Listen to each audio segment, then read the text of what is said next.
د جمعې ورځ دا د نورو ورځو نه افضله ده. جمعې ورځ او جمعې شپه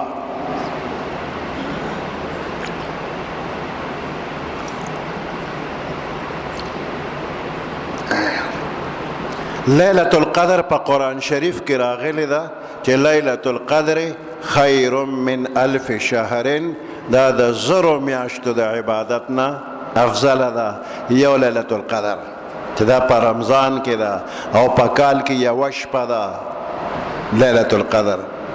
خو بعضې بزرګان وایي لیلة القدر د په خپل ځای اهمیت لري، خو د جمعې شپه او د جمعې ورځ د لیلة القدر نه هم په درجه کې اوچته ده.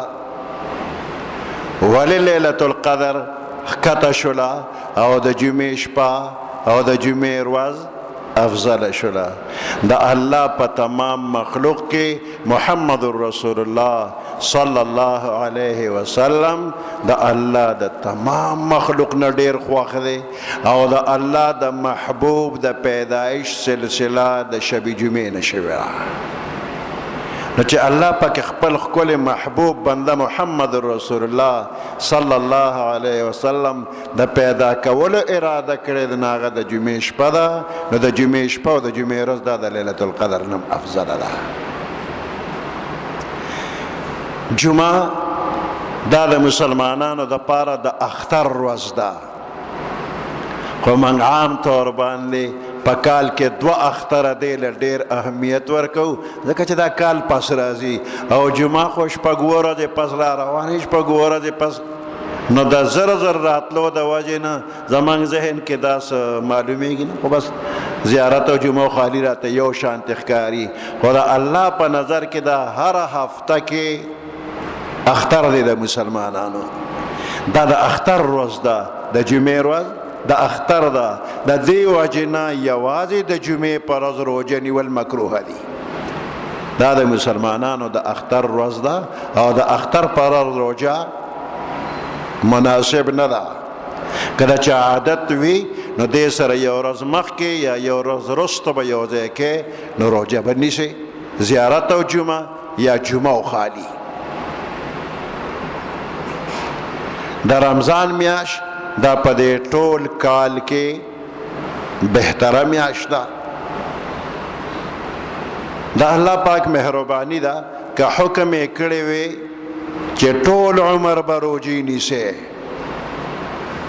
ټول عمر یا کم از کم کال مسلسل روژې به نیسئ. د چا پکې اختیار و؟ هیچا م اختیار نو.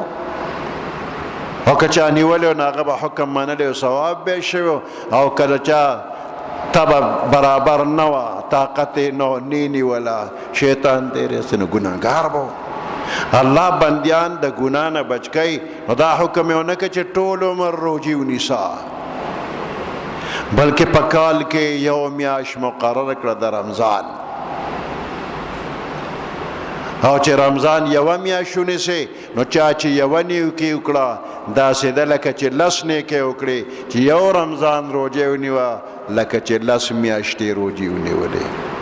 او بیا د ورکوټي اختر میاشت کې شپږ روژې دي ونیولې، دا شپږ داسې دي چې په لسو کې ضرب ورکې لکه شپېته روژې لکه دوه میاشتې.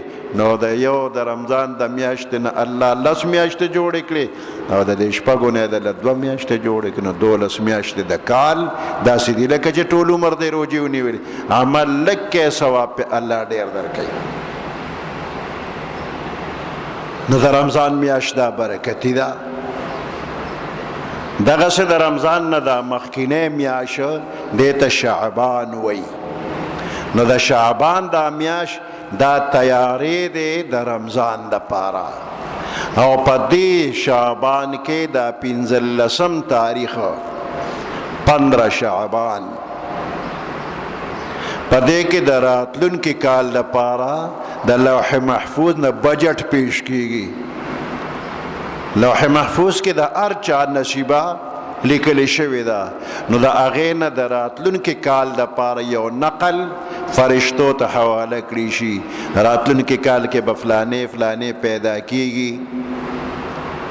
د فلانی فلانی به پکې واده کیږي، کویدن به پکې کیږي، راتلونکي کال به فلانی فلانی حج لذي، فلانی به وفات کیږي، فلانی ته به غم پیښیږي، فلانی ته خوشحالي. نو د هر چا د راتلونکي کال حساب کتاب فرشتو ته حواله کیږي. په دې شپې دپاره پیغمبر علیه السلام امت ته حکم کړی دی چې په دې شپه کې عبادت وکړه، نفل منځ پکې وکړه، تلاوت پکې وکړه، ذکر فکر پکې وکړه، الله پکې یاد کړه. په دې شپه کې دغه عبادات شو.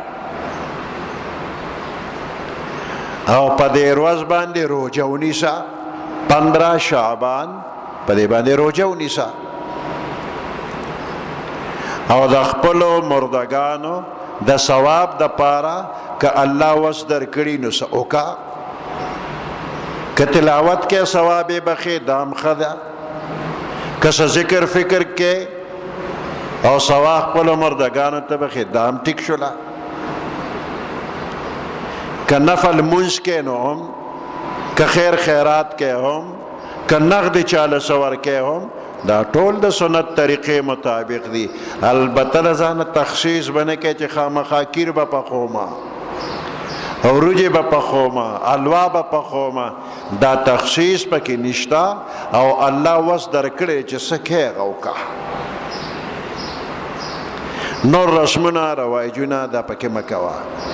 لیلة القدر کې هم فرشتې راځي، د شپې فرشتې راځي، او دا شعبان 15 دې کې هم فرشتې راځي.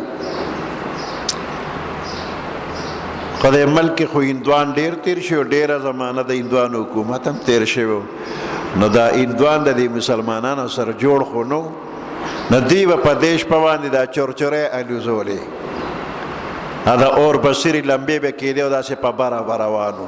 بس پورې د عام مسلمانانو کور خو اوس جوړ کم شو، وړو به هم دا چورچورې الوزولې.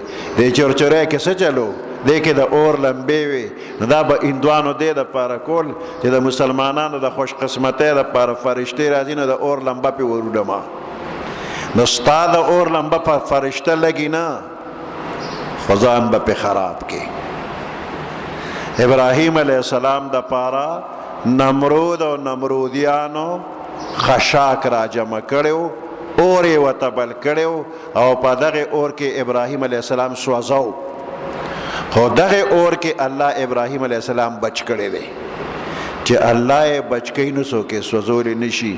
و دا کربوړی خو پیژنې که نه، کربوړی د ورته پوکې و چې دا اور لږ نورم تیز شي.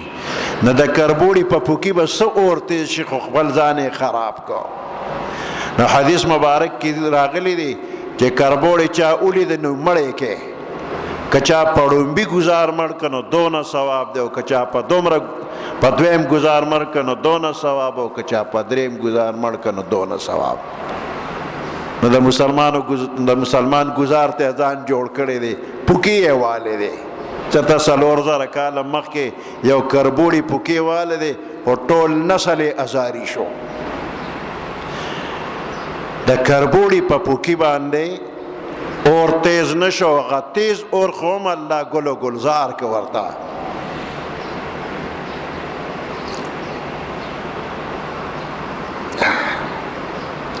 نو د چا په چرچرو باندې فرشتو ته هیڅ تکلیف رسی نه، خو لکه د کربوړي به ځان بدبخته کي.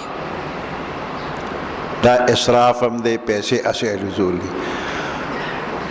اوس خو هغه د شب برات چرچری نشته، خو د غم خالی کې دا بعضې مستانه هلکان دوی هم بره څه کارتوس په بره اولي او بره لمبې هم کوي او ډز هم کوي. دا هم هغه چرچری ده، خو لږه ترقي کړې ده. نو دا اوسنو چرچرو والا د هم ځان خبر کړي چې دا کار د ګناه دی، دې نه ځان وساته. نو 15 شعبان دا د راتلونکي رمضان دپاره تیارې دی. دې کې زیاتی نور څه وغیره شته دی نه. د شریعت به دقه حکم دی چې د شپې عبادت وکړه، خپلو مړو ته دعا وکړه. قبرستان ته تک پکې هم د پیغمبر علیه السلام نه ثابت دی. پیغمبر علیه السلام به جنت البقیع ته 15 شعبان په شپه ته دعا به یې کوله. نه که د چا مقبره په امني نو تاسو هم تلی شئ اوسني حالات برابر نه دي د شپې مقبرې ته که ځئ او نقصان درته ورسېږي د دې وجې نه د خپل ځای نه هم دعا کولی شي ورته ثوابونه الله پاک وررسوي د چا مقبره د امن ځای دی پکې خطرني نو د شپې تلی شي